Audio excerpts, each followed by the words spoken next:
미국이 30년간 독점하던 중동 무기 시장이 하루아침에 무너졌습니다. 45억짜리 미국 미사일이 300만 원짜리 드론을 못 막자 중동 전체가 발칵 뒤집혔습니다. 미국은 4년을 기다리라 했고 이스라엘은 정치 조건을 걸었습니다. 프랑스는 실전 데이터조차 없었습니다. 그런데 한국이 나서자 모든 게 뒤집혔습니다. 가격은 155분의 1, 시간은 단 47초, 미국과 이스라엘과 프랑스가 동시에 얼어붙었습니다. 중동이 한국의 줄을 서기 시작한 충격적인 전말을 지금 공개합니다. 시작하기 전 구독과 좋아요, 그리고 대한민국 화이팅 댓글로 한국을 응원해주세요. 저는 카림 알 만수르, UAE 왕세자 전하의 직속 국방조달자문관입니다. 25년간 전 세계에서 가장 비싸고 가장 강력한 무기를 골라 우리 군대에 쥐어주는 일을 해왔습니다. 영국 샌더스트 왕립사관학교를 졸업하고 미 국방대학원에서 석사를 딴 뒤 로키드 마틴, 레이시온, BAE 시스템즈 같은 서방의 거대 방산 기업들과 수백 건의 계약을 성사시킨 이 분야의 전문가죠. 그날 새벽 4시 잠들어 있던 제 전화기가 울렸습니다.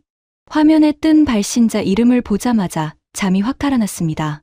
왕세자 집무실. 이 시간에 이 번호가 뜬다는 건 단 한 가지를 의미합니다. 누군가의 목이 날아간다는 뜻이죠. 카림, 지금 당장 궁으로 와라. 전하의 목소리는 낮고 차가웠습니다. 분노가 폭발하기 직전, 화산이 터지기 1초 전의 고요함 같은 목소리. 25년간 전하를 모시면서 이런 톤은 3번밖에 듣지 못했습니다. 그리고 그 3번 모두 누군가는 직위를 잃었습니다. 저는 양복도 제대로 갖춰 입지 못한 채 차에 올라탔습니다. 새벽 사막의 공기는 차가웠지만 제 등줄기에는 이미 식은땀이 흐르고 있었습니다. 궁전까지 달리는 20분 동안 차 안에서 뉴스를 확인했습니다. 석유 저장 시설 피격, 패트리어트 요격 실패, 사상자 발생, 사상자. 그 단어가 눈에 박히는 순간 심장이 쿵 내려앉았습니다. 제발 라시드가 아니길. 머릿속으로 기도를 올리며 전화기를 집어들었습니다. 라시드 알하비비 대위. 제 사관학교 동기이자 20년 전우이자 석유시설 방어 대대의 지휘관. 전화를 걸었습니다. 신호음이 5번 울리고 6번 울리고 7번 울렸습니다. 받지 않았습니다. 그때 문자 하나가 도착했습니다. 발신자는 합참의장실이었습니다. 라시드 알하비비 대위. 석유시설 방어 작전 중 드론 파편에 의해 전사. 향년 47세. 차 안에서 저는 한동안 움직일 수 없었습니다. 핸들을 쥔 운전병에게 잠깐 세워달라고 말하는 제 목소리가 남의 것처럼 들렸습니다. 차가 멈추자 저는 문을 열고 사막의 찬 공기를 들이마셨습니다. 코끝을 스치는 새벽 바람에서 85km 떨어진 곳에 연기 냄새가 희미하게 섞여 있는 것 같았습니다. 아니, 그건 제 착각이었을 겁니다. 하지만 가슴을 짓누르는 그 쓴 냄새만큼은 착각이 아니었습니다. 라시드. 지난달 그 녀석의 집에서 양고기를 먹으며 웃었던 기억이 떠올랐습니다. 큰아들이 올해 대학에 간다고 자랑하던 그 녀석의 얼굴이. 그리고 헤어질 때 제 어깨를 두드리며 했던 말. 카림, 너 덕분에 우리가 세계 최고의 무기를 갖고 있으니까 안심이야. 패트리어트가 우리를 지켜줄 거잖아. 세계 최고의 무기. 패트리어트. 제가 25년 동안 믿어 의심치 않았던 미국의 방패. 그 방패가 300만 원짜리 장난감을 막지 못해서 제 전우가 죽었습니다. 다시 차에 올라 궁전으로 향했습니다. 이를 악물었습니다. 앞니가 부서질 것 같을 만큼 꽉. 거울에 비친 제 눈은 충혈되어 있었고 턱 근육이 돌처럼 굳어 있었습니다. 궁전 지하 벙커에 도착하자 전하가 서 계셨습니다. 대형 스크린에는 불타는 석유 시설의 위성사진이 띄워져 있었습니다. 방 안에는 국방장관, 합참의장, 공군참모 총장까지 별이 수두룩한 장성들이 긴장한 표정으로 도열해 있었죠. 하지만 전하의 시선은 오직 저를 향하고 있었습니다. 카림. 전하가 스크린을 가리키며 입을 열었습니다. 내가 널 25년간 믿어온 이유가 뭔지 아나? 예, 전하. 세계 최고의 무기를 골라오라고 하시면 골라왔기 때문입니다. 그래, 세계 최고. 전하의 목소리에 비수가 섞여 있었습니다. 그런데 그 세계 최고가 저 꼴이다. 45억 원짜리 미사일이 300만 원짜리 드론 한 대 못 잡아서 내 군인이 죽었어. 교환비가 1대 150이야. 1대 150점.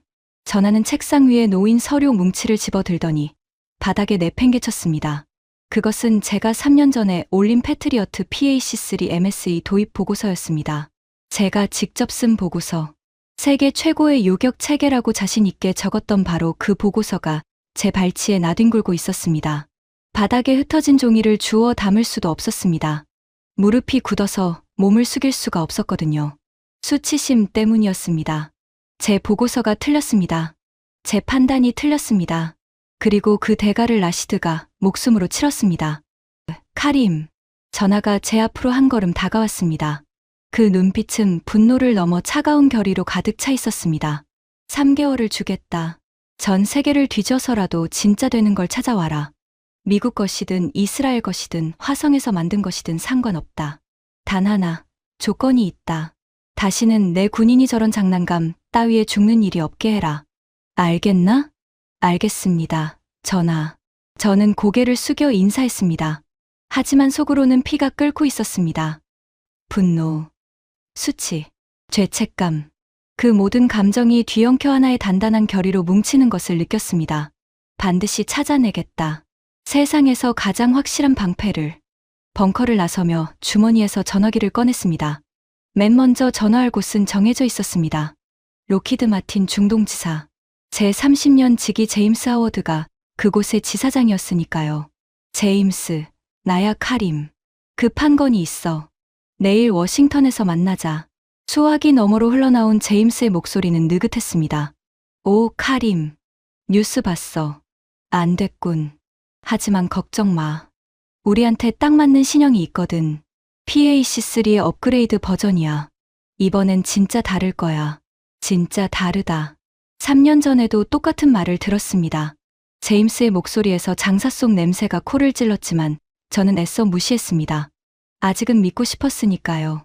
25년간 함께 해온 동맹을요. 이틀 후 워싱턴에 도착했습니다. 로키드 마틴 본사가 있는 버지니아의 거대한 유리 건물. 로비에 들어서자 미국 특유의 과시적인 인테리어가 눈에 들어왔습니다. 벽면에는 F-35 전투기의 실물 크기 모형이 걸려 있었고 그 아래에 세계의 안보를 지킵니다라는 문구가 금박으로 새겨져 있었습니다. 세계의 안보라. 제 전우를 죽게 놔둔 주제의 말입니다. 제임스가 환한 미소로 저를 맞았습니다. 은발에 체격 좋은 60대 초반의 미국인. 30년 전 워싱턴 주재 무관 시절부터 알고 지낸 사이죠. 같이 골프도 치고 가족끼리 식사도 하던 친구. 하지만 오늘 제 눈에는 그의 미소가 보험 영업사원의 그것처럼 보이기 시작했습니다. 회의실에 들어가니 로키드 마틴의 영업팀 6명이 대기하고 있었습니다. 대형 스크린에는 화려한 프레젠테이션 슬라이드가 준비되어 있었죠. 그들은 2시간 동안 열변을 토했습니다.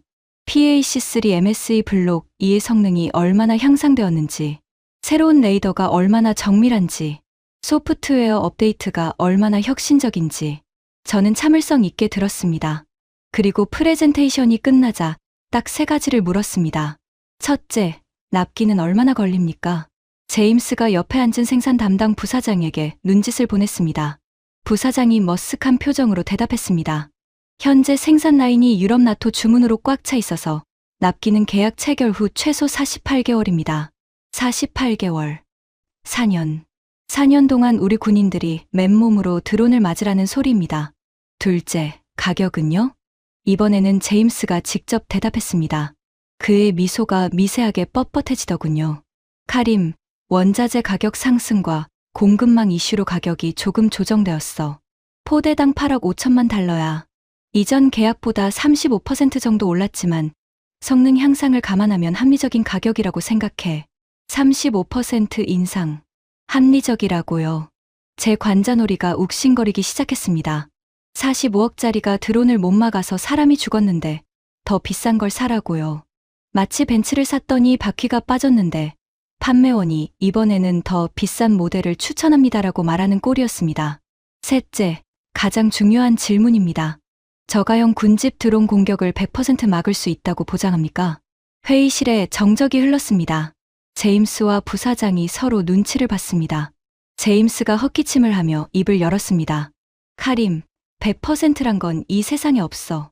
하지만 우리 시스템은 현존 최고의 요격률을 자랑하고 있고 지속적으로 개선 중이야. 현존 최고, 지속적 개선 중. 공허한 수식어의 향연이었습니다. 저는 자리에서 일어났습니다. 회의실 안에 7명이 일제히 긴장하는 게 느껴졌습니다. 제임스, 내 친구가 죽었어. 내가 세계 최고라고 장담한 그 미사일 뒤에 서 있다가 죽었다고. 그런데 지금 나한테 4년을 기다리라고. 35%더 내라고. 그러고도 100%를 보장 못한다고? 카림, 이해해. 하지만 현실적으로 우리가 최선의 선택지야. 다른 데가 어디 있겠어? 다른 데가 어디 있겠냐고. 그 말투에서 저는 오만함을 감지했습니다. 우리 말고 갈 데가 없잖아. 이것이 25년간 미국 방산 업계가 중동을 대해온 태도였습니다. 선택지가 없다는 걸 알기 때문에 가격을 올리고 납기를 늘리고 그러면서도 웃으며 악수를 청하는 것이죠. 저는 악수 대신 고개만 까딱하고 회의실을 나왔습니다. 복도를 걸으며 이를 악물었습니다. 어금니가 갈리는 소리가 제 귀에까지 들렸습니다. 다음 행선지는 이스라엘 텔아비브였습니다. IAEA 본사. 이스라엘 항공우주산업은 드론의 원조라고 불리는 나라답게 분위기부터 달랐습니다. 미국처럼 화려하지는 않았지만 현장에서 잔뼈가 굵은 사람들 특유의 날카로움이 공기 속에 배어 있었죠. 기술 담당 고문 아비가일 레빈이 직접 브리핑을 맡았습니다. 40대 후반의 여성으로 전직 모사드 기술 분석관 출신이었습니다. 눈매가 매서웠고 말투는 군더더기 없이 칼 같았습니다. 우리 하피 시스템은 실전에서 검증된 세계 유일의 배회형 자폭 드론입니다. 가자와 시리아에서 수백 회 이상 실전 투입되었고 성공률은 92%를 상회합니다. 솔깃했습니다. 실전 데이터가 있다. 이것이 미국과의 차이점이었죠. 하지만 문제는 다른 곳에 있었습니다. 다만 카림 씨, 한 가지 조건이 있습니다. 우리 정부의 수출 승인이 필요한데 현재 중동 정세상 아시다시피 몇 가지 정치적 협의가 선행되어야 합니다. 정치적 협의. 그 말의 뜻을 저는 너무나 잘 알고 있었습니다. 이스라엘과 UAE의 관계 정상화 이후에도 팔레스타인 문제는 여전히 뜨거운 감자였습니다. 무기를 사려면 외교적 양보를 하라는 뜻이었죠. 안보를 인질로 잡아 정치적 거래를 요구하는 셈입니다. 그리고 또 하나 결정적인 약점이 있었습니다. IAEA의 드론은 개별 정밀 타격에는 뛰어났지만 군집, 그러니까 수십 기가 동시에 하나의 두뇌처럼 움직이며 공격하는 기술은 아직 개발 중이라고 했습니다. 우리가 당한 건 군집 드론 공격이었습니다. 개별 요격으로는 답이 안 나옵니다. 이스라엘을 떠나 파리로 향했습니다. 프랑스의 탈레스 그룹, 유럽 최대의 방산 기업 중 하나. 탈레스의 중동 영업이사 나탈리 뒤봉은 향수 냄새가 진하게. 나는 회의실에서 와인잔을 기울이며 프레젠테이션을 시작했습니다. 40대 초반의 금발 여성으로 세련된 외모와 달리 장사 속은 미국인 못지않게 날카로웠죠. 저희 크로탈 NG 방공 시스템은 유럽 최고의 기술이 집약되어 있습니다. 시뮬레이션에서 요격 성공률 94%를 기록했습니다. 시뮬레이션이요? 제가 물었습니다. 실전 데이터는 없습니까? 나탈리의 미소가 찰나 동안 굳었다가 다시 펴졌습니다. 훈련된 세일즈우먼답게 빠르게 복구했지만 저는 그 0.5초의 틈을 놓치지 않았습니다. 실전 검증은 현재 준비 중입니다. 하지만 시뮬레이션 환경은 실전을 99% 재현하고 있으며 신뢰도는 매우 높습니다. 99% 재현. 저는 피식 웃음이 나왔습니다. 세상에서 가장 위험한 단어가 뭔지 아십니까? 바로 시뮬레이션에서는 됩니다입니다. 시뮬레이션에서는 타이타닉도 안 가라앉거든요. 그리고 가격을 물었더니 포대당 6억 달러. 미국보다는 싸지만 여전히 천문학적이었습니다. 납기는 30개월. 그리고 실전 검증은 0회. 이건 도박입니다. 제 전후의 목숨값으로 도박을 할 수는 없었습니다. 파리샤를 드골 공항의 라운지에 앉아 있었습니다. 에스프레소 한 잔을 시켰지만 입에 대지도 않은 채 식어가고 있었습니다. 쓴 커피 냄새가 콧속을 찔렀지만 맛을 느낄 여유가 없었습니다. 미국 48개월 35% 인상 보장 불가. 이스라엘 정치적 조건 군집 기술 미완성. 프랑스 실전 미검증 시뮬레이션만. 3주간의 서방순례 결과가 이것이었습니다. 노트북을 펴고 왕세자 전하에게 올릴 중간 보고서를 쓰려는데 손가락이 키보드 위에서 멈췄습니다. 뭐라고 쓸까요? 전하, 세계 어디에도 우리를 지켜줄 무기가 없습니다. 이렇게 쓸 수는 없었습니다. 그때 태블릿으로 수신된 이메일 하나가 눈에 들어왔습니다. 발신자는 국방부 무기체계국 후배 직원 야세르였습니다. 선배님, 혹시 한국은 검토해 보셨습니까? 최근 IDX에서 한화 에어로스페이스가 새로운 군집 드론, 통합 타격 시스템을 공개했다고 합니다. LPGW라는 이름인데 업계에서 꽤 화제입니다. 한국이라. 저는 태블릿을 내려놓고 창밖을 바라봤습니다. 활주로 위로 에어 프랑스 여객기가 이륙하는 모습이 보였습니다. 한국, 삼성 TV랑 현대 자동차나 잘 만드는 그 나라 말인가? 가전제품이나 자동차를 잘 만든다고 무기도 잘 만들겠습니까? 그건 마치 맛있는 빵을 잘 굽는 제빵사에게 심장 수술을 맡기겠다는 소리나 다름없었습니다. 물론 최근 K방산이라는 말이 업계에서 돌고 있다는 건 알고 있었습니다.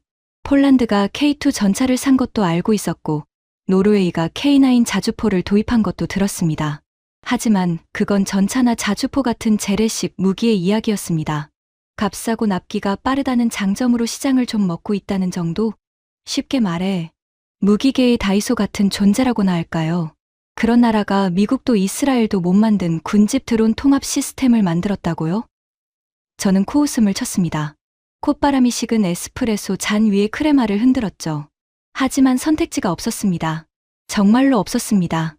미국은 비싸고 느리고 이스라엘은 정치적 덫이 있고 프랑스는 실전 검증이 없습니다. 남은 카드가 한국밖에 없다는 현실이 자존심을 긁었지만 전하에게 빈손으로 돌아갈 수는 더더욱 없었습니다. 저는 야세르에게 답장을 보냈습니다. 자료를 보내라. 전부 다. 30분 뒤 도착한 이메일에는 한화 에어로스페이스의 브로셔 파일이 첨부되어 있었습니다. 파일을 열었습니다. 첫 페이지에 천무 3.0 다연장 로켓 시스템이라는 제목이 적혀 있었고 그 아래에 LPGW, 배회형 정밀 타격 무기라는 부제가 따라붙어 있었습니다. 페이지를 넘기며 대충 훑어봤습니다. 다연장 로켓에서 자폭 드론을 사출하고 그 드론들이 군집을 이뤄 목표를 탐색하고 타격한다. 개념 자체는 흥미롭지만 미국이 90년대에 BAT 프로젝트라는 이름으로 시도했다가 22억 달러를 날려먹고 포기한 바로 그 개념이었습니다. 미국의 천재들이 못한 걸 한국이 해냈다. 글쎄요. 하지만 브로슈어의 마지막 페이지에서 제 손이 멈췄습니다. 재원표에 적힌 숫자들. 단가 기당 4천만 원. 명중률 CEP 0.5m 미만. 군집 통신 동시 32기 연동. 납기 계약 후 18개월. 4천만 원이라고? 제가 눈을 비볐습니다. 패트리어트 미사일 한 발이 45억 원인데 이 드론 한 기가 4천만 원. 비율로 치면 1대 112. 하나로 치면 제네시스 승용차 한 대 값입니다. 그리고 CEP 0.5m. 이건 50cm 오차. 사실상 저격 수준의 정확도입니다. 이 가격에 이 성능이라고? 너무 좋아서 의심스러웠습니다. 세상에 공짜 점심은 없습니다. 이 가격에 이 스펙이면 10중 8구 뻥이겠죠. 브로슈어라는 게 다 그렇습니다. 자동차 광고에서 연비 20km라고 적어놔도 실제로 타보면 14km 나오는 것처럼 방산업체의 브로슈어는 대부분 실제 성능의 마케팅 보정치 30%를 얹은 거니까요. 하지만 다른 선택지가 없다는 현실이 저를 움직였습니다. 저는 한화 에어로스페이스 중동 담당이라는 사람의 연락처를 찾아 전화를 걸었습니다. 신호음이 3번 울리자 차분한 남자 목소리가 받았습니다. 안녕하세요. 한화 에어로스페이스 중동 사업팀 박준혁입니다. 한국어 억양이 섞인 영어. 아니, 그는 아예 처음부터 한국어로 말하더니 곧바로 유창한 영어로 전환했습니다. 저는 단도직입적으로 말했습니다. 카림 알 만수르입니다. UAE 국방부 소속이요. 당신들의 LPGW 시스템에 대해 알고 싶소. 실사격 시연이 가능합니까? 수화기 너머로 잠시 정적이 흘렀습니다. 그리고 박준혁이라는 사람이 대답했습니다. 가능합니다. 다만 시연 일정은 최소 2주 전에 확정해 주셔야 합니다. 장소는 어디를 원하십니까? 한국 내 사격장도 가능하고 원하시면 귀국 사막에서도 시연할 수 있습니다. 우리 사막에서 잠깐 그게 가능하다고요? 미국은 자기네 땅에서도 시연 일정 잡는데 6개월 걸린다고 했는데 한국은 우리나라까지 와서 쏴 보여주겠다고요? 네. 장비 운송과 세팅에 2주면 충분합니다. 사막 환경이 오히려 저희 시스템의 강점을 보여드리기에 적합합니다. 저는 전화를 끊고 한동안 멍하니 앉아 있었습니다. 이상한 기분이었습니다. 미국은 4년을 기다리라고 했습니다. 이스라엘은 정치적 조건을 내걸었습니다. 프랑스는 시뮬레이션 결과만 내밀었습니다. 그런데 한국은 2주 안에 우리 사막까지 와서 실탄으로 직접 쏴 보여주겠다고요. 자신감인가? 아니면 무지에서 오는 뻔뻔함인가? 둘 중 하나였습니다. 어느 쪽이든 직접 확인해 봐야겠죠. 최악의 경우 드론이 사막 바닥에 처박히는 코미디를 구경하게 될 것이고, 최선의 경우, 글쎄요. 아직은 최선의 경우를 상상할 수가 없었습니다. 저는 항공편을 변경했습니다. 목적지를 파리에서 인천으로, 한국에 가서 공장부터 직접 보겠다는 결심이 섰습니다. 브로슈어가 아니라 제 눈으로 확인해야 했으니까요. 비행기가 이륙하고 좌석 등받이에 머리를 기댔습니다. 창밖으로 파리의 야경이 멀어져 갔습니다. 에펠탑의 불빛이 점점 작아지더니 이윽고 구름 속으로 사라졌습니다. 25년간 미국과 유럽의 무기만 만져온 제가 한국행 비행기를 타고 있다니. 이건 마치 미슐랭 3스타 레스토랑의 단골이 동네 분식집에 가보겠다고 나서는 꼴이나 다름없었습니다. 기대는 제로였습니다. 하지만 어쩌겠습니까? 미슐랭 3스타에서 식중독에 걸렸는데 분식집이라도 가봐야죠. 눈을 감았습니다. 라시드의 얼굴이 떠올랐습니다. 웃고 있는 라시드. 양고기를 뜯으며 큰 소리로 농담을 던지던 라시드. 내 아들이 대학에 가는 걸 보지 못하고 떠난 라시드. 기다려라, 친구. 반드시 답을 찾아올 테니까. 비행기가 구름 위로 올라갔습니다. 창밖에 별이 보이기 시작했습니다. 12시간 뒤면 나는 한 번도 가본 적 없는 나라에 발을 딛게 될 겁니다. 삼성과 현대와 BTS의 나라. 하지만 무기의 나라? 아직은 상상이 되지 않았습니다. 그래도 한 가지, 아주 오래전 기억 하나가 희미하게 떠올랐습니다. 20년도 더 전, 제가 신참 장교였을 때 UAE 사막 합동훈련에서 만났던 한국군 교관. 김대위라는 이름의 그 젊은 장교. 한여름 50도의 사막에서 물 한 모금 마시지 않고 밤새 장비를 손보던 그 사람. 제가 왜 이렇게까지 합니까? 라고 물었을 때 그가 뭐라고 대답했었죠. 우리나라는 한 번 뺏기면 다시 못 찾습니다. 그래서 죽어도 지키는 겁니다. 그때는 그냥 군인의 허세라고 생각했습니다. 하지만 지금, 25년이 지난 지금, 그 말이 묘하게 가슴에 걸렸습니다. 죽어도 지키는 나라. 그런 나라가 만든 무기라면 혹시 아닙니다. 아직은 기대하지 말자. 기대는 실망의 어머니니까요.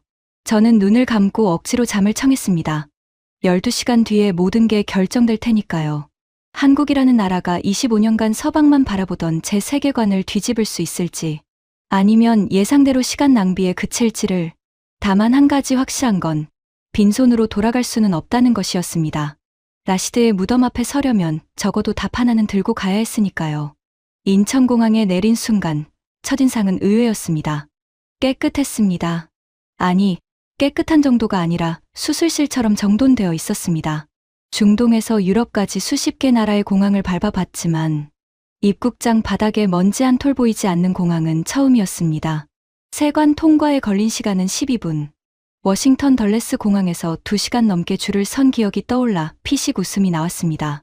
하지만 그것뿐이었습니다. 공항이 깨끗하다고 무기를 잘 만드는 건 아니니까요. 저는 마중 나온 한화 에어로스페이스 직원의 안내를 받아 곧장 국내선으로 갈아탔습니다. 목적지는 창원. 한화 에어로스페이스의 본거지라고 했습니다. 비행기에서 내려다본 한국의 풍경은 좁았습니다. 산이 많고 평지가 적었습니다. 이 작은 나라가 세계 방산 시장에서 이름을 날리고 있다고? UAE 면적의 12분의 1도 안 되는 땅에 5천만 명이 옹기종기 모여 사는 나라가. 솔직히 실감이 나지 않았습니다. 창원에 도착하니 박준혁 상무가 직접 마중을 나와 있었습니다. 전화 통화로만 알던 그 사람. 상상했던 것과 달랐습니다.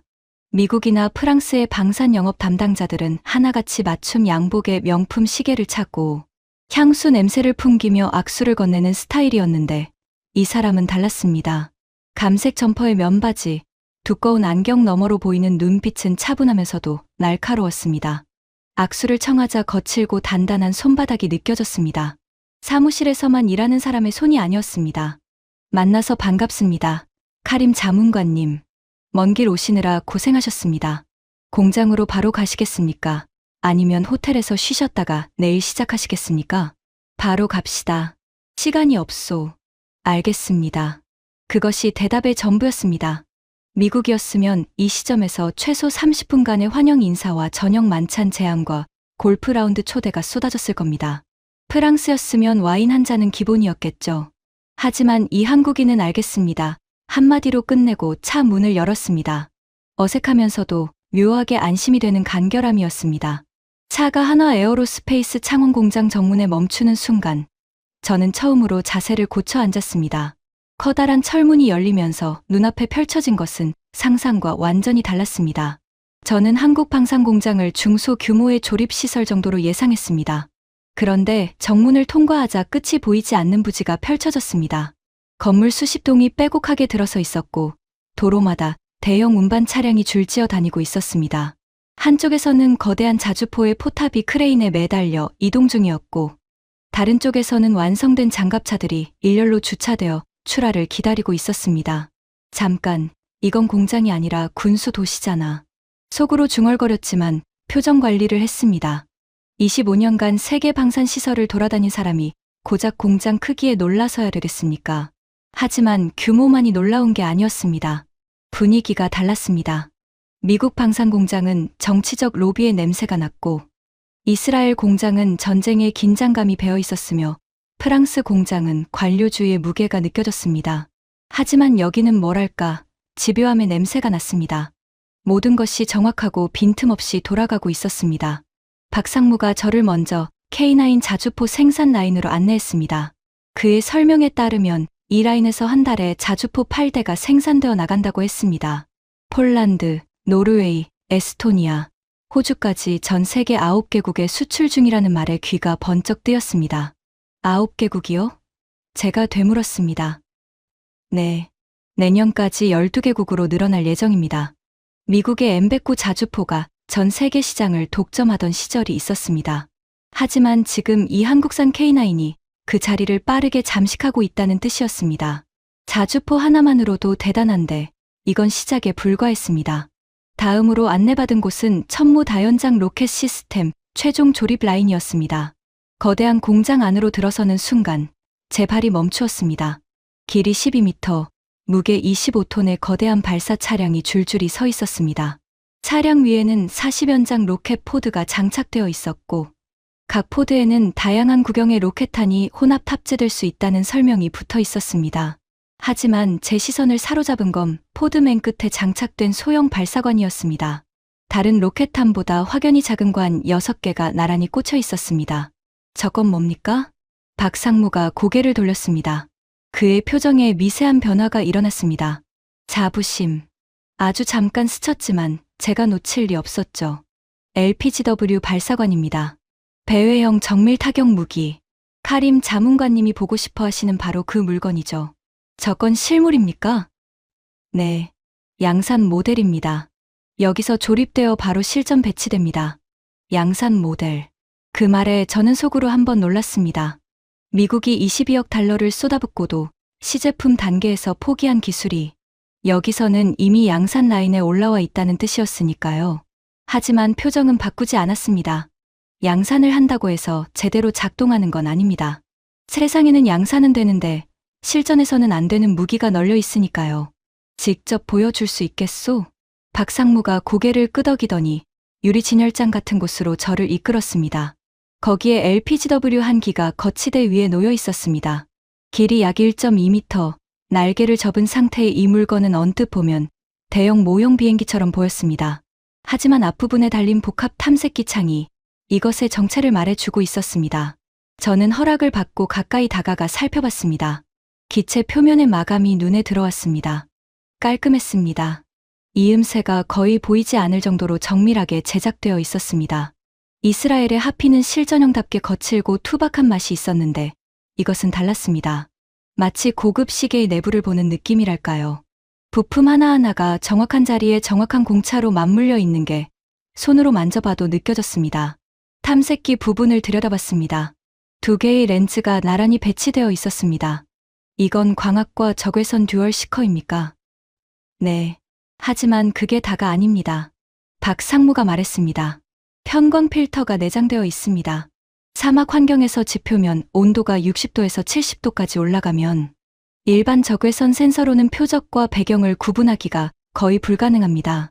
미국의 BAT가 실패한 핵심 원인 중 하나가 바로 이 문제였죠. 저희는 편광 필터를 추가해서 금속 표면의 편광 반사 패턴과 자연물의 반사 패턴을 구분합니다. 60도 사막에서도 전차의 장갑판을 식별할 수 있습니다. 순간 등줄기에 전류가 흐르는 느낌이 들었습니다. 편광 필터. 이건 단순한 센서 개량이 아니었습니다. 사막전의 근본적인 한계를 물리학으로 돌파한 겁니다. 미국이 22억 달러를 써도 못 풀었던 그 문제를 이 사람들이 풀어낸 거란 말입니까? 하지만 저는 고개를 끄덕이기만 하고 감탄은 삼켰습니다. 아직은 아닙니다. 말로는 뭐든 만들 수 있으니까요. 직접 쏴 보기 전까지는 믿지 않겠습니다. 공장 투어가 끝나고 박상무는 저를 연구동으로 안내했습니다. 복도를 걷는데 벽면에 걸린 사진 하나가 눈에 들어왔습니다. 낡은 흑백 사진이었습니다. 1970년대로 보이는 그 사진 속에는 허름한 작업복을 입은 젊은이들이 철골 구조물 앞에서 웃고 있었습니다. 저희 회사 창립 초기 사진입니다. 박상무가 말했습니다. 저 때는 미국에서 기술 이전을 받아 탄약을 조립하는 게 고작이었습니다. 미국이 주는 설계도 그대로 따라 만들었죠. 틀리면 혼나고 질문하면 무시당하고. 어떤 미국인 기술자가 한국 직원에게 이렇게 말했다고 합니다. 너희는 손만 빌려주면 돼. 머리는 우리가 쓸 테니까. 박상무의 표정은 담담했습니다. 하지만 그 담담함 뒤에 무언가 단단한 것이 숨어 있는 게 느껴졌습니다. 그로부터 50년이 지났습니다. 지금 이 건물에서 일하는 연구원이 3,800명입니다. 그중 박사가 420명이고 석사가 1,200명입니다. 이 사람들이 미국의 설계도를 베끼는 게 아니라 미국이 포기한 기술을 완성하고 있습니다. 저는 아무 말도 하지 않았습니다. 그 흑백 사진 속의 젊은이들과 지금 복도를 오가는 연구원들의 얼굴이 묘하게 겹쳐 보였습니다. 브리핑룸에 들어갔습니다. 이번에는 기술 브리핑이었습니다. 박상무가 직접 발표를 맡았습니다. 화면에 LPGW 시스템의 구조도가 떴습니다. 카림 자문관님, 여기서부터가 핵심입니다. LPGW는 단순한 자폭 드론이 아닙니다. 군집 지능 통합 타격 체계입니다. 화면이 바뀌었습니다. 천무 발사 차량에서 LPGW 6기가 동시에 사출되는 애니메이션이 재생되었습니다. 발사 후 6기의 드론이 공중에서 자동으로 편대를 형성합니다. 각 드론은 독립적인 탐색 능력을 갖추고 있지만 동시에 실시간 데이터 링크로 연결되어 하나의 두뇌처럼 움직입니다. 한 번 드론이 표적 A를 발견하면 그 정보가 0.3초 만에 나머지 5기에 전달됩니다. 두 번 드론이 표적 B를 찾으면 역시 즉시 공유됩니다. 이렇게 6기가 동시에 서로 다른 표적을 탐색하면서 최적의 공격 배분을 AI가 자동으로 결정합니다. AI가 자동으로? 제가 끼어들었습니다. 사람의 개입 없이 공격 결정을 한다는 겁니까? 박상무가 고개를 저었습니다. 아닙니다. 최종 공격 승인은 반드시 운용자가 합니다. AI는 표적 탐색과 분배를 자동화하는 것이고 공격 버튼을 누르는 건 사람입니다. 다만 그 과정이 극도로 빠릅니다. 탐색에서 공격 승인 요청까지 평균 8초, 운용자 승인 후 타격까지 3초, 총 11초 안에 한 사이클이 끝납니다. 11초. 이스라엘의 하피가 단독으로 표적을 찾아 자폭하는데 평균 45초가 걸립니다. 미국의 스위치블레이드는 수동 조종이라 운용자의 숙련도에 따라 30초에서 2분까지 편차가 큽니다. 그런데 이 한국 시스템은 6기가 동시에 움직이면서 11초 만에 타격을 완료한다고요? 그리고 한 가지 더. 박상무가 말을 이었습니다. 한 발사 차량에서 최대 32기까지 동시 운용이 가능합니다. 32기를 동시에? 제가 자신도 모르게 목소리가 커졌습니다. 순간 실수를 깨닫고 기침으로 덮었지만 이미 늦었습니다. 박상무의 눈빛에 미세한 변화가 스쳤습니다. 네. 32기가 하나의 네트워크에서 실시간으로 정보를 공유하며 표적을 분담합니다. 32기가 각자 다른 표적을 동시에 타격할 수도 있고 32기가 한 표적에 집중할 수도 있습니다. 전술 상황에 따라 AI가 최적의 조합을 제안하고 운용자가 승인합니다. 저는 의자 등받이에 기대며 천장을 올려다봤습니다. 머릿속에서 계산이 돌아가기 시작했습니다. 천무 발사 차량 1대에서 32기, 차량 3대를 운용하면 96기, 96기의 자폭 드론이 동시에 하늘을 덮으며 표적을 찾아 내려꽂힌다. 이건 미사일 방어가 아니라 공중 지뢰밭을 까는 것이나 마찬가지였습니다. 비용은요? 제가 물었습니다. LPGW 기당 4천만 원입니다. 발사 차량과 지휘 시스템을 포함한 한 개, 포대 기준으로는 280억 원입니다. 280억 원. 달러로 환산하면 약 2천만 달러. 로키드 마틴이 불러온 PAC-3 MSE 포대 가격이 8억 5천만 달러였습니다. 42.5배 차이. 42.5배. 제가 숫자를 잘못 들은 건 아닌가 싶어 계산기를 꺼내 직접 두들겨 봤습니다. 아닙니다. 숫자가 맞았습니다. 하지만 저는 25년간 방산업계에서 살아남은 사람입니다. 싼 데는 이유가 있다는 걸 뼈저리게 알고 있습니다. 제가 날카롭게 물었습니다. 가격은 매력적이오. 하지만 궁금한 게 있소. 이 시스템은 방어용이 아니라 공격용인 것 같은데 우리가 필요한 건 드론 방어입니다. 적 드론 군집이 밀려올 때 이걸로 어떻게 막을 수 있소? 박상무가 미소를 지었습니다. 이 사람이 웃는 걸 처음 봤습니다. 하지만 그 미소는 상냥한 게 아니라 확신에서 나오는 종류의 것이었습니다. 좋은 질문입니다. 사실 그 질문을 하실 줄 알았습니다. 화면 좀 봐 주시겠습니까? 화면에 새로운 영상이 재생되었습니다. 시뮬레이션이 아니라 실제 시험 영상이었습니다. 화면 하단에 찍힌 날짜와 GPS 좌표가 보였습니다. LPGW의 탐색기는 지상 표적만 추적하는 게 아닙니다. 소프트웨어 전환 하나로 공중의 저속 비행체, 그러니까 적 드론도 추적할 수 있습니다. 시속 150km 이하의 비행체를 자동 포착하고 공중에서 충돌 요격합니다.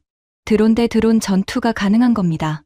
영상 속에서 LPGW 3기가 공중으로 사출되더니 전방에서 접근하는 소형 드론 편대를 향해 날아갔습니다. LPGW들이 속도를 줄이며 배회 패턴에 진입하더니 순식간에 가속하여 적 드론에 정확히 충돌했습니다. 1기, 2기, 3기, 3대의 적 드론이 공중에서 폭발하며 떨어졌습니다. 드론을 드론으로 잡는다. 45억짜리 미사일 대신 4천만 원짜리 드론으로 가격 대비 효율로 따지면 이건 혁명이었습니다. 하지만 시뮬레이션 아닙니까? 실제 전장 환경에서 똑같이 될까요? 여전히 의심의 끈을 놓지 않았습니다. 박상무가 태블릿을 꺼내 한 장의 문서를 보여주었습니다. 영문으로 된 공식 시험 성적서였습니다. 이건 지난해 진행된 실사격 시험 결과입니다. 국방부 공인 시험이고 제3자 검증 기관이 입회한 상태에서 진행되었습니다. 35회 발사, 34회 명중. 명중률 97.1%, CEP 0.3m, 0.3m. 브로슈어에는 0.5m라고 적혀 있었는데 실제 시험에서는 그보다 더 정밀한 수치가 나온 겁니다. 보통 방산 업체들은 브로슈어에 실제보다 부풀린 수치를 적습니다. 그런데 이 회사는 반대였습니다. 브로슈어보다 실제가 더 좋다? 이건 제 경험에 없는 일이었습니다. 25년간 수십 개 방산 업체를 상대해 왔지만 브로슈어 스펙보다 실제 성능이 더 좋은 경우는 단 한 번도 없었습니다. 항상 반대였죠. 항상. 뭔가 이상하다는 생각이 들기 시작했습니다. 이상한 게 아니라 불편하다는 표현이 더 정확할 겁니다. 25년간 쌓아온 제 판단 체계가 흔들리는 느낌. 미국이 최고이고 이스라엘이 그 다음이고 유럽이 그 다음이고 나머지는 전부 하류라는 제 세계관에 금이 가기 시작한 겁니다. 박상무가 브리핑을 이어갔습니다. 그의 목소리는 변함없이 차분했습니다. 화려한 수사도 없고 과장된 몸짓도 없었습니다. 그냥 숫자와 사실만 담담하게 나열했습니다. 미국의 로키드 마틴처럼 세계를 지킵니다. 따위의 거창한 슬로건도 없었고 프랑스의 탈레스처럼 와인을 곁들인 분위기 연출도 없었습니다.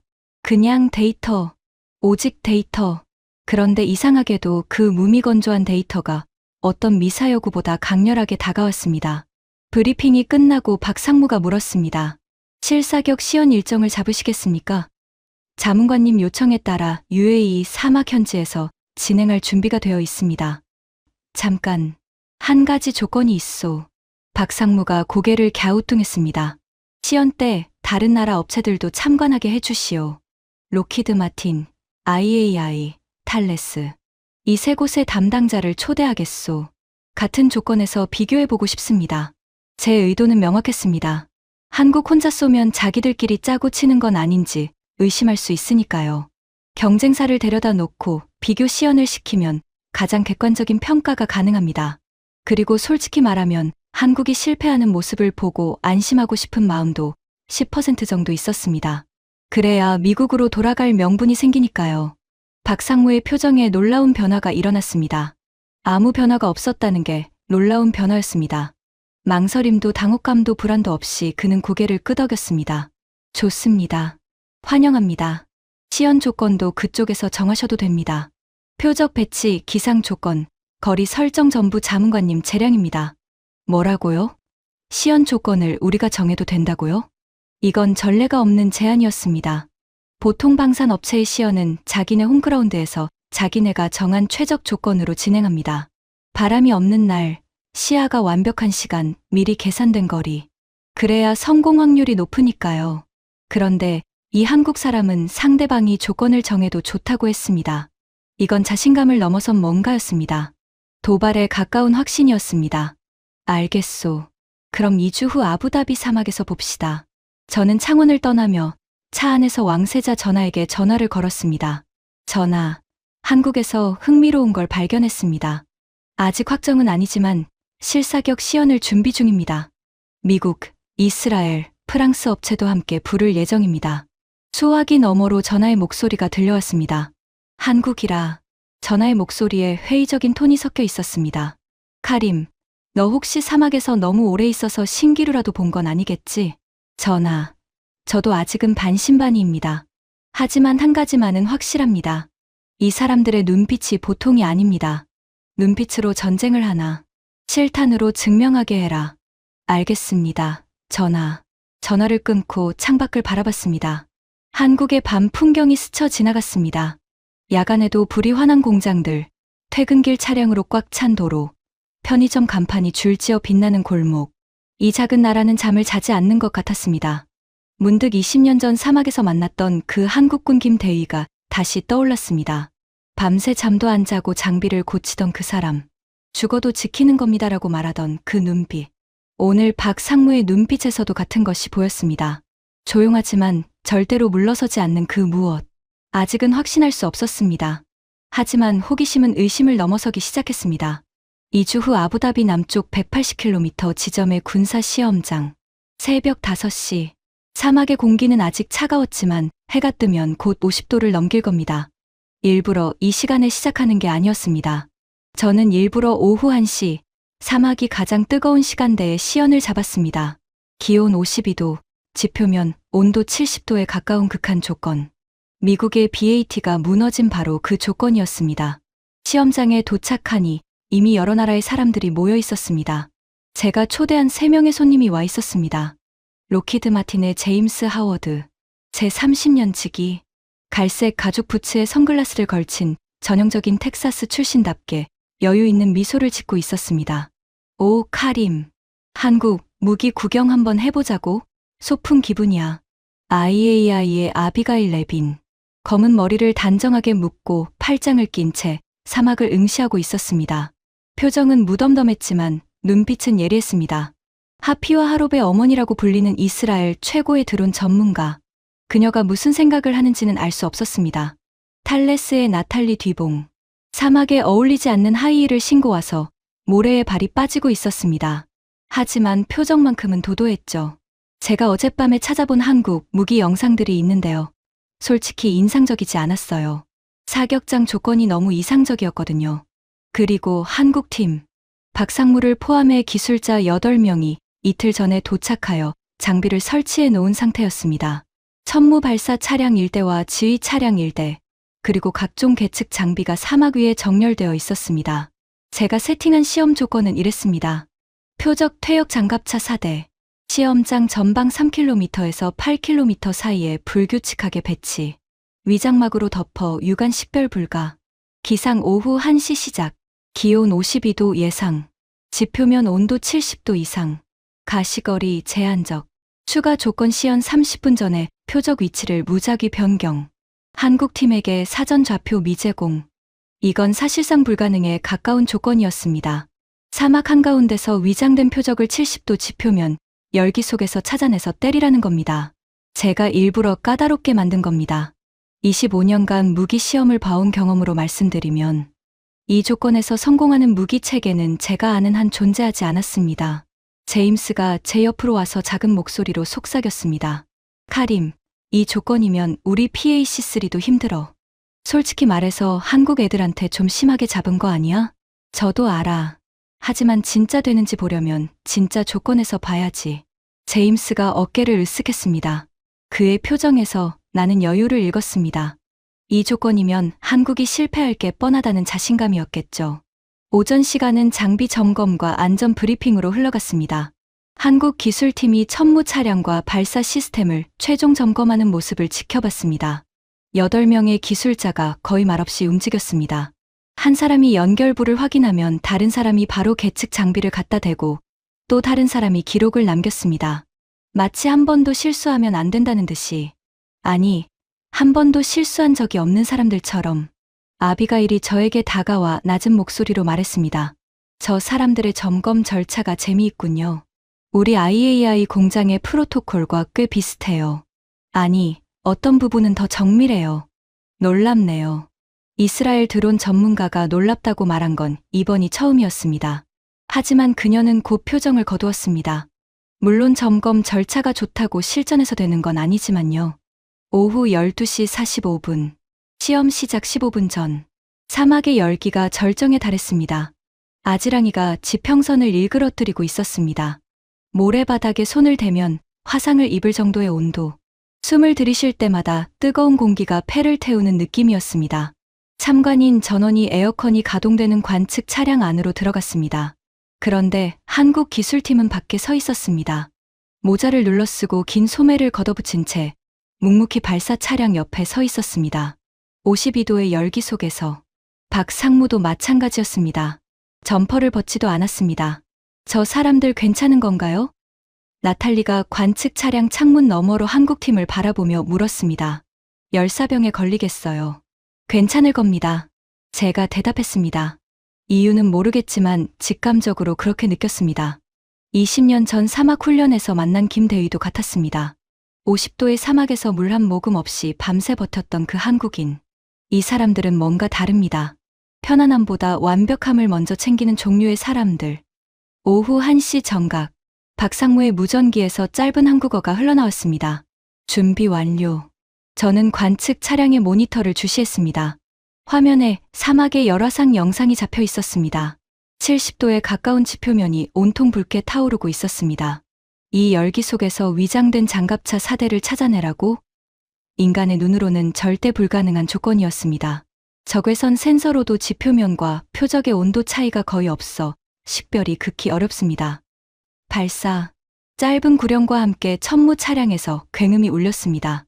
펑, 펑, 펑, 펑, 펑, 펑. 6연속 발사. 관측 차량의 유리가 진동했습니다. LPGW 6기가 하늘로 솟구쳤습니다. 로켓 부스터의 붉은 화염이 파란 사막 하늘에 6줄의 흰 연기를 그었습니다. 제임스가 선글라스를 벗고 모니터에 코를 가져다 댔습니다. 아비가일은 팔짱을 풀었습니다. 나탈리는 하이힐을 벗어 던지고 맨발로 모니터 앞에 섰습니다. 누구도 말을 하지 않았습니다. 6기의 LPGW가 부스터를 분리하고 날개를 펼쳤습니다. 고도 약 500m에서 배회 패턴에 진입했습니다.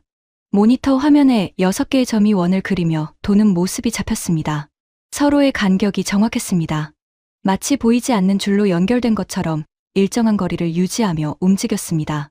그때 박상무가 관측 차량 안에 스피커를 켰습니다. 지휘 차량과 연결된 통신이었습니다. 한국어와 영어가 교차하며 흘러나왔습니다. 3번 드론, 편광 이상 신호 감지, 방위각 127도, 거리 4.8km, 불과 발사 후 18초 만이었습니다. 70도 사막에서 위장된 표적의 편광 반사를 감지한 겁니다. 미국이 못 풀었던 바로 그 문제. 그 말이 사실이었습니다. 한 번 드론 확인, 동일 지점 편광 패턴 매칭, 금속 표면 확인, 표적 A 확정, 5번 드론, 2번째 이상 신호, 방위각 203도, 거리 6.2km, 표적 B 추정, 4번, 6번 드론 이동, 방위각 310도 구역 탐색 중, 6기의 드론이 동시에 서로 다른 방향으로 정보를 교환하며 표적을 찾아나가는 모습이 실시간으로 중계되었습니다. 화면에 6개 점이 마치 생각을 가진 것처럼 효율적으로 사막을 훑어나갔습니다. 발사 후 31초, 4개 표적 전부 확정 완료. 공격 배분 최적화 진행 중. 31초 만에 8km 범위에 불규칙하게 흩어진 4개의 위장 표적을 전부 찾아낸 겁니다. 제 심장이 빨라지기 시작했습니다. 공격 배분 완료. 1번, 2번 드론 표적 A, 3번 드론 표적 B, 4번 드론 표적 C, 5번, 6번 드론 표적 D. 운용자 승인 대기. 박상무가 관측 차량을 돌아보며 말했습니다. 지금부터가 핵심입니다. 운용자가 승인하면 타격이 시작됩니다. 통신에서 운용자의 목소리가 울렸습니다. 공격 승인. 화면의 6개 점이 일제히 방향을 틀었습니다. 배회를 멈추고 각자의 표적을 향해 일직선으로 돌진하기 시작했습니다. 속도가 급격히 올라갔습니다. 6개의 점이 화면에서 6개의 선이 되어 사막 위를 갈랐습니다. 3초 후 첫 번째 폭발이 일어났습니다. 표적 B. 화면에 흰 섬광이 번쩍이더니 열화상 카메라에 붉은 원이 피어올랐습니다. 그와 거의 동시에 두 번째 폭발. 표적 C. 0.5초 간격으로 세 번째 폭발. 표적 A. 그리고 마지막 네 번째 폭발. 표적 D. 발사부터 전 표적 타격 완료까지 47초. 관측 차량 안에 정적이 내려앉았습니다. 5초, 10초, 15초가 지나도 아무도 입을 열지 않았습니다. 먼저 움직인 건 아비가일이었습니다. 그녀가 천천히 의자에서 일어나 모니터 앞으로 다가갔습니다. 화면에는 4개 표적 위치에서 연기가 피어오르는 열화상 영상이 잡혀 있었습니다. CEP 데이터를 볼 수 있습니까? 그녀의 목소리가 미세하게 떨리고 있었습니다. 박상무가 계측 데이터를 화면에 띄웠습니다.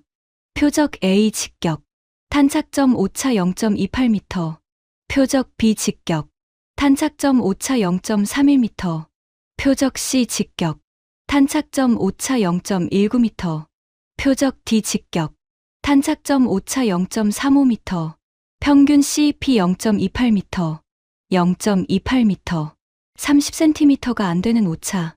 70도 사막에서 위장된 표적에 대해 사전 좌표 없이 아비가일이 고개를 돌려 저를 바라봤습니다. 그녀의 얼굴에서 색이 빠져 있었습니다. 이스라엘 최고의 드론 전문가 하피와 하롭의 산증인이 창백한 얼굴로 저를 바라보고 있었습니다. 제임스가 선글라스를 벗었습니다. 이마에 땀이 흐르고 있었는데 사막의 열기 때문만은 아닌 것 같았습니다. 그의 입술이 몇 번 움찔거렸지만 소리가 나오지 않았습니다. 30년간 세계 최고의 무기를 팔아온 로키드 마틴의 간판이 말을 잃은 겁니다. 나탈리가 맨발로 한 발짝 뒤로 물러섰습니다. 그녀의 눈이 커져 있었습니다. 모니터에서 눈을 떼지 못한 채 혼잣말처럼 중얼거렸습니다. 시뮬레이션이 아니라고요? 이게 실탄이라고요? 저는 의자에 앉은 채 두 손으로 무릎을 짚었습니다. 손바닥에 땀이 흥건했습니다. 심장이 귀까지 울리는 듯 했습니다. 47초. 그 47초 동안 제 안에서 25년간 쌓아온 무언가가 와르르 무너지는 소리를 들었습니다. 미국이 22억 달러를 써도 못한 일을 한국이 해냈습니다. 브로슈어의 과장이 아니었습니다. 시뮬레이션의 착각이 아니었습니다. 52도의 사막, 70도의 지표면, 위장 표적, 사전 좌표 없음. 제가 일부러 만든 불가능한 조건에서 한국은 47초 만에 전부 마쳤습니다. 시연이 끝나고 30분간의 휴식 시간이 주어졌습니다. 에어컨이 켜진 관측 차량 안에서 생수를 마시며 누구도 먼저 말을 꺼내지 못했습니다. 침묵이 무거웠습니다. 제임스가 먼저 입을 열었습니다. 그의 목소리에서 아까의 여유는 완전히 사라져 있었습니다. 카림, 좀 이따 둘이서 이야기 좀 하자. 박상무가 나지막하게 말했습니다. 비교 데이터 브리핑을 준비해왔습니다. 지금 보시겠습니까? 저는 고개를 끄덕였습니다. 직감적으로 알았습니다. 이 데이터가 오늘의 결론을 완전히 바꿔놓을 거라는 것을. 박상무가 노트북을 열고 프로젝터에 연결했습니다. 관측 차량의 한쪽 벽에 화면이 비쳤습니다. 제목은 간단했습니다. 비용 대비 효과 분석. 시나리오 소형 군집 드론 50기의 공격을 방어하는 경우. 첫 번째 슬라이드. 미국 패트리어트 PAC-3 MSE. 방어 방식은 미사일 요격. 소형 드론 1기를 잡기 위해 미사일 한 발을 소모합니다. 미사일 단가 45억 원. 드론 50기를 전부 잡으려면 미사일 50발이 필요합니다. 하지만 PAC-3의 소형 드론 요격 성공률은 약 60%입니다. 애초에 탄도미사일을 잡으려고 만든 물건이라 저속 소형 표적에는 최적화되어 있지 않으니까요.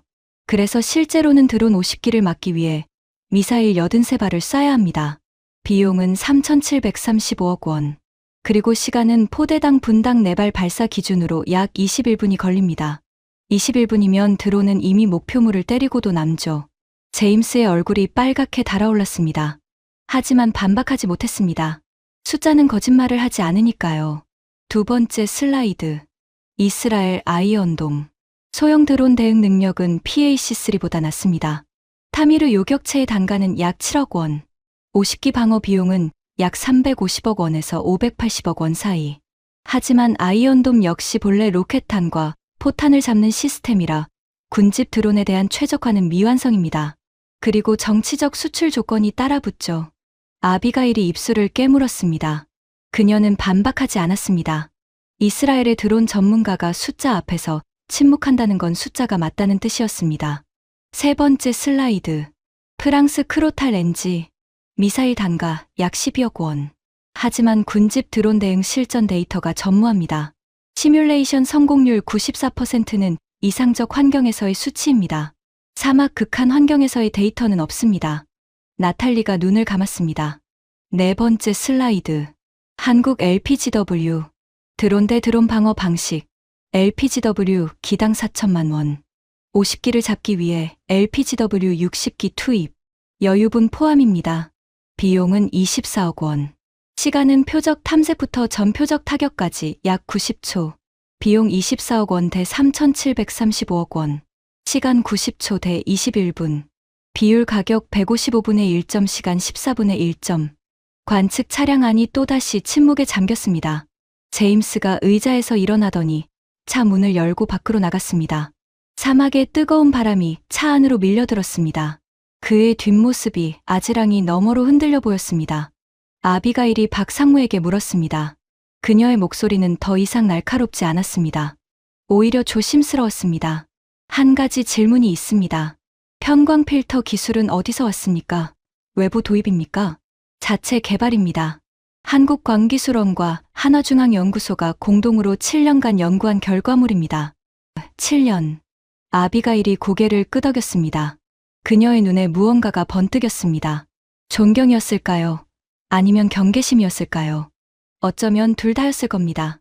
나탈리가 자리에서 일어나며 말했습니다. 그녀의 목소리에 처음으로 가식이 벗겨진 솔직함이 묻어 있었습니다. 카림 씨, 제가 드릴 수 있는 조언은 하나입니다. 이건 가격 경쟁의 문제가 아닙니다. 세대가 다른 문제입니다. 우리는 미사일로 드론을 잡으려 하고 있고, 한국은 드론으로 드론을 잡고 있어요. 이건 승마 기수가 자동차 경주에 나간 것과 같습니다. 프랑스 방산 영업이사의 입에서 나온 자기 부정. 그 순간 저는 이것이 단순한 무기 성능 비교를 넘어선 문제라는 걸 깨달았습니다. 미국과 유럽과 이스라엘이 여전히 미사일의 시대를 살고 있을 때, 한국은 이미 드론 군집 시대의 무기를 만들어 놓은 겁니다. 밖으로 나가 제임스를 찾았습니다. 그는 발사 차량에서 30m쯤 떨어진 곳에 서서 아직 연기가 피어오르는 사막 저편을 바라보고 있었습니다. 제임스. 그가 돌아봤습니다. 선글라스를 벗은 그의 눈가에 주름이 깊게 패여 있었습니다. 30년 지기의 얼굴에서 처음 보는 표정이었습니다. 패배감이 아니라 그보다 더 깊은 무엇, 시대가 자기를 넘어가고 있다는 자각 같은 것이었습니다. 카림, 내가 너한테 할 말이 있어. 들어보지. 우리가 PAC-3 가격을 올린 건 순수 원가 상승 때문이 아니야. 솔직히 말하면 너희한테 다른 선택지가 없다는 걸 알았기 때문이야. 독점의 횡포라고 해도 할 말이 없어. 하지만 카림, 이건 내가 결정한 게 아니야. 워싱턴 본사 이사회의 방침이야. 알고 있었어. 처음부터. 그래, 너는 알고 있었겠지. 제임스가 쓴웃음을 지었습니다. 그리고 말을 이었습니다. 카림, 오늘 본 건 진짜야. 저건 가짜가 아니야. 나도 30년간 이 바닥에서 살아온 사람이야. 저건 우리가 5년, 아니 10년 안에 따라잡을 수 있는 기술이 아니야. BAT가 실패한 이후로 우리는 저 방향을 완전히 포기했거든. 그런데 한국은 그 방향으로 7년을 달린 거야. 7년의 차이가 아니라 방향의 차이야. 그의 말이 사막의 뜨거운 공기 속에 녹아들었습니다. 저는 아무 대답도 하지 않았습니다. 30년 지기가 자기 회사의 무기가 졌다고 인정하는 순간에 무슨 말을 할 수 있겠습니까? 대신 한 가지만 물었습니다. 제임스, 만약 내가 나라면 어디 걸 사겠어? 제임스가 사막 저편을 한참 바라보다가 대답했습니다. 카림, 나는 로키드 마틴 사람이야. 그러니까 공식적으로는 우리 걸 사라고 해야겠지. 그가 잠시 멈추었다가 작은 목소리로 덧붙였습니다. 하지만 내가 내 친구로서 물어보는 거라면 대답은 달라. 라시드가 아직 살아있다면 뭘 선택했겠어? 그걸 생각해봐. 라시드. 그 이름이 나오자 제 가슴에 날카로운 것이 박히는 느낌이 들었습니다. 47세에 죽은 제 전우. 대학 간 아들 자랑을 하던 아버지. 패트리어트가 지켜줄 거라고 믿었던 군인. 제임스가 제 어깨를 한번 두드리고 차량 쪽으로 돌아갔습니다. 저는 그 자리에 한동안 서 있었습니다. 사막의 열기가 온몸을 감쌌지만 느껴지지 않았습니다. 머릿속이 뜨거운 모래보다 더 뜨겁게 달궈지고 있었으니까요. 47초, 24억 원. CEP 0.28m. 숫자는 거짓말을 하지 않습니다. 25년간 미국만 바라보던 제 눈앞에 완전히 새로운 풍경이 펼쳐지고 있었습니다. 그리고 그 풍경의 한가운데에 한국이라는 두 글자가 선명하게 서 있었습니다. 하지만 아직 결정은 내리지 않았습니다. 숫자가 맞아도, 시연이 완벽해도 최종 결정은 제 가슴이 하는 겁니다. 그리고 제 가슴은 아직 25년의 관성과 싸우고 있었습니다. 제가 먼저 해야 할 일이 있었습니다. 숙소로 돌아가 왕세자 전하에게 보고하는 것. 오늘 본 것을 전하에게 어떻게 설명해야 할까? 45억짜리가 못한 일을 4천만 원짜리가 해냈습니다. 전하가 믿을까요? 차에 올라타기 전 마지막으로 천무 발사 차량을 돌아봤습니다. 한국 기술팀 8명이 말없이 장비를 정리하고 있었습니다. 박상무가 직접 소매를 걷어붙이고 발사관을 닫고 있었습니다. 상무급 임원이 직접 장비를 닦는 모습. 미국에서도 이스라엘에서도 프랑스에서도 본 적 없는 장면이었습니다. 문득 궁금해졌습니다. 저 사람들은 왜 저렇게까지 하는 걸까? 어떤 나라, 어떤 역사가 저런 사람들을 만든 걸까? 답을 알 것 같기도 하고 아직 모르겠기도 했습니다. 분명한 건 하나였습니다. 오늘 사막에서 47초 동안 일어난 일은 숫자와 기술의 이야기만이 아니었습니다. 그건 사람의 이야기였습니다. 50년 전 허름한 작업복을 입고 미국의 설계도를 베끼던 사람들의 후예가 이제 미국이 포기한 기술을 완성하여 중동의 사막에서 쏘아 올린 이야기. 그리고 그 이야기는 아직 끝나지 않았습니다. 숙소에 돌아온 건 저녁 8시가 넘어서였습니다. 아부다비의 밤하늘에 별이 쏟아지고 있었지만 올려다볼 여유가 없었습니다. 샤워를 하고 나와 침대에 앉았습니다. 머리가 복잡했습니다. 에어컨 바람이 젖은 머리카락을 스쳤지만 식지 않는 열기가 가슴 안쪽에서 여전히 들끓고 있었습니다. 책상 위에 놓인 여행 가방 안에서 낡은 가죽 수첩을 꺼냈습니다. 아버지의 수첩. 아버지가 돌아가시기 전 제게 남기신 유일한 유품이죠. 1970년대에 UAE 건국 초기 관료로 일하셨던 아버지. 석유가 터지기 전 사막 위의 천막에서 나라의 미래를 설계하셨던 분. 수첩의 한 페이지를 펼쳤습니다. 아버지의 필체로 적힌 아랍어 문장이 눈에 들어왔습니다. 카림, 강대국의 그늘에서는 편하지만 안전하지는 않다. 그들이 우산을 펼쳐주는 건 비가 올 때가 아니라 햇볕이 좋을 때뿐이다. 진짜 폭풍이 오면 그들은 우산을 접고 자기 머리부터 가린다. 스스로 지붕을 지어라. 스스로 지붕을 지어라. 어린 시절부터 수백 번 들은 말이었습니다. 하지만 저는 그 말을 따르지 않았죠. 미국이라는 거대한 우산 아래에서 25년을 보냈습니다. 미국의 무기를 사고, 미국의 전략을 따르고, 미국의 동맹이라는 이름 아래에서 안전하다고 믿었습니다. 그런데 진짜 폭풍이 왔을 때 무슨 일이 일어났습니까? 미국의 45억짜리 미사일이 300만 원짜리 드론을 못 막았습니다. 그리고 제 친구 라시드가 죽었습니다. 아버지 말씀이 맞았습니다. 강대국의 우산은 진짜 폭풍 앞에서 종이 한 장보다 못했습니다. 수첩을 덮고 눈을 감았습니다. 라시드의 얼굴이 떠올랐습니다. 그리고 오늘 사막에서 본 47초의 장면이 그 뒤를 이었습니다. 두 개의 이미지가 겹쳤습니다. 라시드의 죽음과 한국 드론의 비행이. 하나는 실패의 결과이고 하나는 성공의 증거였습니다. 그때 20년 전의 기억이 다시 찾아왔습니다. 사막 훈련장에서 만난 한국군 김대위. 50도의 열기 속에서 밤새 장비를 고치던 그 사람에게 제가 물었었죠. 왜 이렇게까지 합니까? 장비가 고장나면 본국에 보고하고 교체를 요청하면 되지 않습니까? 김대위가 고개를 저었습니다. 땀에 젖은 군복 위로 사막의 모래가 달라붙어 있었습니다. 그의 눈은 충혈되어 있었지만 흐리지 않았습니다. 오히려 어둠 속에서 더 선명하게 빛나고 있었죠. 우리나라는 교체를 요청할 곳이 없습니다. 고장나면 우리가 고쳐야 합니다. 그게 안 되면 새로 만들어야 합니다. 60년 전에는 총알 하나 못 만드는 나라였습니다. 지금 제가 정비하고 있는 이 장비도 우리가 직접 만든 겁니다. 남이 안 팔아주면 우리가 만들고 우리가 만든 게 부족하면 더 좋은 걸 만듭니다. 그래서 죽어도 지키는 겁니다. 한번 뺏기면 다시 못 찾으니까요. 그때 저는 그 말을 이해하지 못했습니다. UAE는 석유라는 무한한 자원이 있었고 그 돈으로 세계 최고의 무기를 살 수 있었으니까요. 굳이 직접 만들 필요가 없었습니다. 하지만 지금 25년이 지난 지금 김 대위의 말이 뼈를 때리는 것처럼 아팠습니다. 한국은 가난했기 때문에 스스로 만들었습니다. 선택지가 없었기 때문에 불가능을 가능으로 바꿨습니다. 미국이 22억 달러를 쓰고도 포기한 기술을 한국이 완성할 수 있었던 건 돈이 많아서가 아니었습니다. 포기할 수 없었기 때문이었습니다. 등 뒤에 바다가 있고 앞에 적이 있는 나라. 물러설 곳이 없는 사람들이 만든 무기. 그래서 그 무기에는 절박함이 들어 있었습니다. 숫자로는 설명할 수 없는 사람의 의지가. 전화기를 들었습니다. 왕세자 전하에게 전화를 걸었습니다. 밤 10시. 이 시간에 전화를 깨우는 건 실례였지만 이건 아침까지 기다릴 수 있는 보고가 아니었습니다. 전하, 카림입니다. 카림.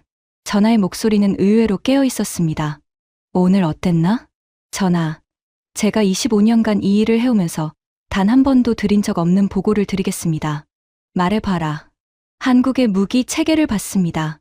오늘 사막 시연에서 52도의 극한 환경, 위장 표적, 사전 좌표 미제공의 조건으로 시험했습니다.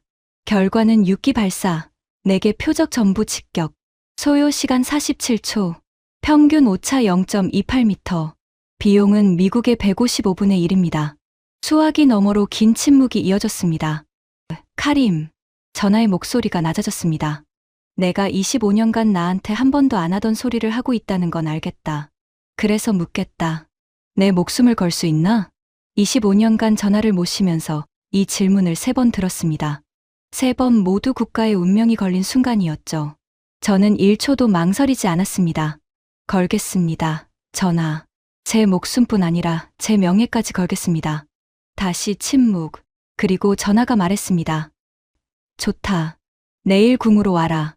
국방장관과 합참의장을 부를 테니 내가 직접 브리핑해라. 그리고 카림, 한 가지만 기억해라. 내가 널 믿는 건 내 경력 때문이 아니라 내 눈빛 때문이야. 오늘 내 목소리에서 그 눈빛이 들린다. 전화를 끊고 수첩을 다시 펼쳤습니다. 아버지의 글씨 위에 손가락을 얹었습니다. 스스로 지붕을 지어라. 하지만 아버지, 지붕을 지을 목수가 미국이나 유럽에만 있는 줄 알았습니다. 한국이라는 나라에 그보다 더 뛰어난 목수가 있다는 걸 저는 오늘에야 알았습니다.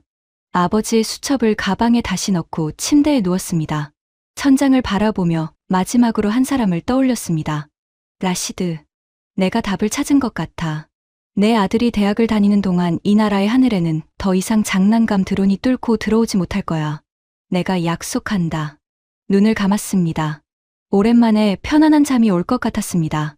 다음 날 아침 궁전 회의실, 국방장관, 합참의장, 공군참모총장, 해군참모총장, 방위사업청장까지 UAE 군부의 핵심 인사들이 모두 모여 있었습니다.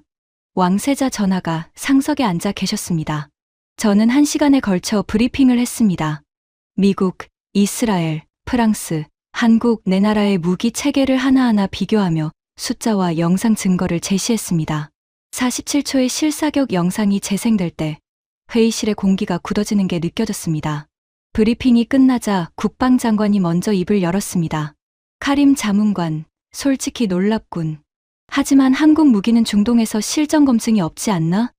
폴란드에서 전차를 샀다지만 그건 유럽 환경이고 우리는 사막이야. 맞습니다, 장관님. 하지만 어제 시연은 우리 사막에서 우리가 설정한 조건으로 진행되었습니다. 52도, 70도 지표면, 위장 표적. 이보다 더 가혹한 조건은 실전밖에 없습니다. 합참의장이 끼어들었습니다. 미국과의 관계는 어떻게 됩니까? 한국 무기를 사면 미국이 가만히 있겠습니까? 회의실에 긴장이 감돌았습니다. 이것이 진짜 문제였습니다. 중동 국가들이 미국 무기를 사는 건 성능 때문만이 아니라 미국과의 동맹 관계를 유지하기 위한 정치적 선택이기도 했습니다. 한국 무기를 대량 도입하면 미국이 외교적 보복을 하지 않을까? 제가 대답하기 전에 전화가 입을 열었습니다. 내가 대답하겠다. 전화의 목소리는 차분하지만 단호했습니다. 미국과의 관계는 중요하다. 하지만 미국의 미사일이 내 군인을 지키지 못한다면 그 관계가 무슨 의미가 있나? 내 군인의 목숨보다 미국의 체면이 더 중요한가? 회의실이 고요해졌습니다. 아무도 대답하지 못했습니다.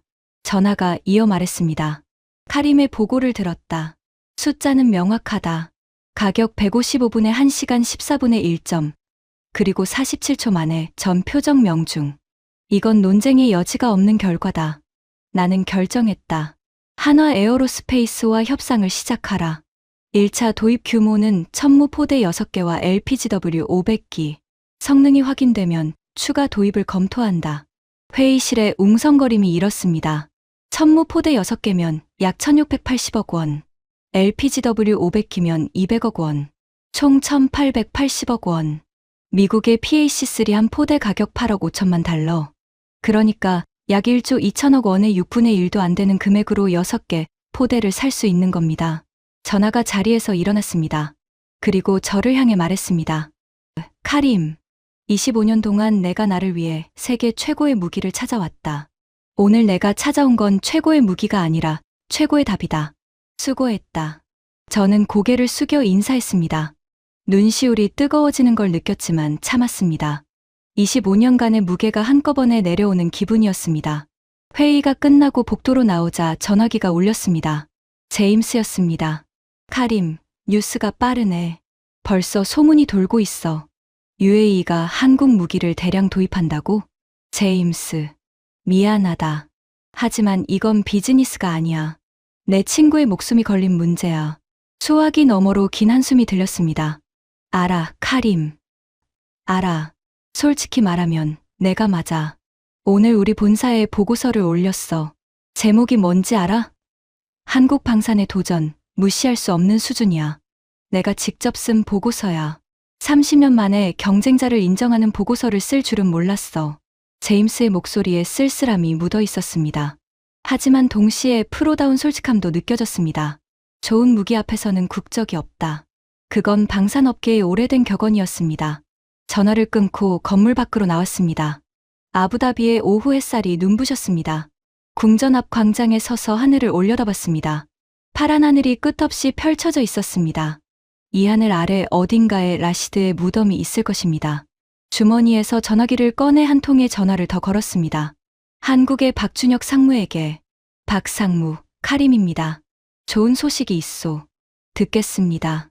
우리 전하께서 결정하셨소. 천무 포대 6개와 LPGW 500기. 공식 협상을 시작합시다.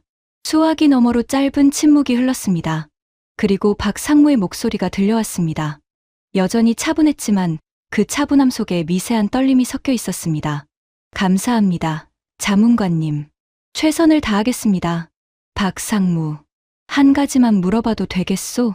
네, 말씀하십시오. 당신들은 왜 이렇게까지 하시오? 미국이 포기한 기술을 7년간 붙잡고 있었다는 건 보통 집념이 아니지 않소. 무엇이 당신들을 그렇게 만드는 거요? 긴 침묵이 흘렀습니다. 사막의 바람 소리와 먼 곳에서 들리는 차량 소리만이 전화기 너머로 흘러왔습니다. 그리고 박 상무가 대답했습니다. 자문관님, 저희 아버지 세대는 전쟁의 폐허에서 맨손으로 나라를 세운 분들입니다. 제 아버지는 창원에서 처음으로 포탄을 만든 공장의 기술자였습니다. 미국에서 도면을 받아 그대로 따라 만들었죠. 한 번은 도면에 오류가 있어서 미국 측에 문의했더니 돌아온 대답이 이거였답니다. 너희는 시키는 대로만 해. 그때 아버지가 결심하셨답니다. 언젠가 우리 스스로 설계하는 날이 올 거라고. 저는 아무 말 없이 들었습니다. 저희가 BAT의 실패를 알고도 같은 방향으로 7년을 달린 건 미국이 못해서가 아니라 미국이 포기했기 때문입니다. 포기할 수 있는 나라와 포기하면 안 되는 나라는 다릅니다. 미국은 실패하면 다른 프로젝트로 옮기면 됩니다. 하지만 저희는 이걸 못 만들면 우리 군인이 죽습니다. 북쪽에 적이 있는 나라에서 무기 개발은 선택이 아니라 생존입니다. 전화를 끊고 한동안 광장에 서 있었습니다. 목이 메었습니다. 뜨거운 것이 눈 안쪽에서 차오르는 걸 느꼈습니다. 포기할 수 있는 나라와 포기하면 안 되는 나라. 그 한마디가 모든 것을 설명했습니다. 왜 한국이 미국보다 더 좋은 무기를 더 싸게 만들 수 있는지, 왜 브로슈어 스펙보다 실제 성능이 더 좋은지, 왜 상무급 임원이 직접 발사관을 닦고 있었는지, 왜 52도 사막에서 에어컨 차량에 들어가지 않고 장비 옆에 서 있었는지. 그건 기술력의 차이가 아니었습니다. 절박함의 차이였습니다. 그로부터 6개월 후 천무포대 첫 번째 세트가 UAE에 도착했습니다. 납기 18개월이라고 했던 박상무의 말과 달리 14개월 만에 인도되었습니다.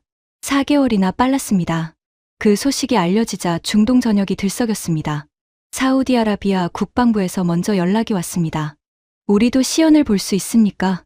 카타르가 뒤따랐습니다. 이라크가 따라왔습니다. 심지어 이집트에서도 비공식 문의가 들어왔습니다. 폴란드의 전차, 노르웨이의 자주포에 이어 이제 중동의 방공까지. 한국은 조용히 그러나 확실하게 세계 방산 지도를 다시 그리고 있었습니다. 저는 라시드의 무덤을 찾았습니다. 사막 위의 작은 묘지, 하얀 비석 앞에 무릎을 꿇었습니다. 아직 새하얀 비석의 표면이 오후 햇살에 뜨거웠습니다. 손바닥으로 비석을 감싸 쥐었습니다. 뜨거웠지만 놓지 않았습니다. 라시드, 늦었지만 찾았다. 내 아들의 하늘을 지킬 방패를 찾았어. 45억짜리 거짓 방패가 아니라 4천만 원짜리 진짜 방패를. 이상하지? 세상에서 가장 비싼 게 최고가 아니더라. 세상에서 가장 절박한 사람들이 만든 게 최고였어.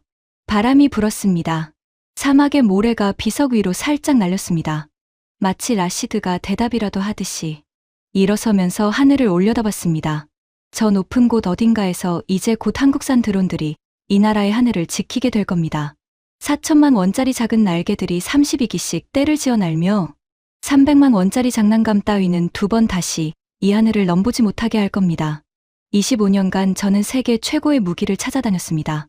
미국의 유리 건물에서, 이스라엘의 콘크리트 벙커에서, 프랑스의 향수 냄새 나는 회의실에서. 하지만 진짜 답은 한국의 먼지 나는 공장에 있었습니다. 50년 전 미국의 설계도를 베끼던 사람들의 후예가 이제 세계가 베끼고 싶어하는 무기를 만들고 있었습니다. 아버지, 지붕을 찾았습니다. 스스로 짓지는 못했지만 스스로 지붕을 지은 나라의 목수를 찾았습니다. 그것만으로도 이 아들은 아버지의 가르침을 저버리지 않은 거라 믿습니다. 아부다비의 하늘이 붉게 물들고 있었습니다. 해가 지고 있었습니다. 하지만 이건 끝이 아닙니다. 해가 지는 곳이 있으면 해가 뜨는 곳도 있는 법이니까요. 그리고 지금 해가 뜨는 곳은 동쪽입니다. 한국이라는 이름의 동쪽. 지금까지 UAE 왕세자 직속 자문관이 경험한 충격적인 이야기였습니다. 미국이 포기한 기술을 완성한 대한민국의 저력. 더 많은 분들이 알 수 있도록 이 이야기를 널리 공유해 주세요. 여러분의 응원이 대한민국 방산의 힘이 됩니다. 구독과 좋아요도 부탁드립니다. 지금까지 터칭 스토리였습니다. 감사합니다.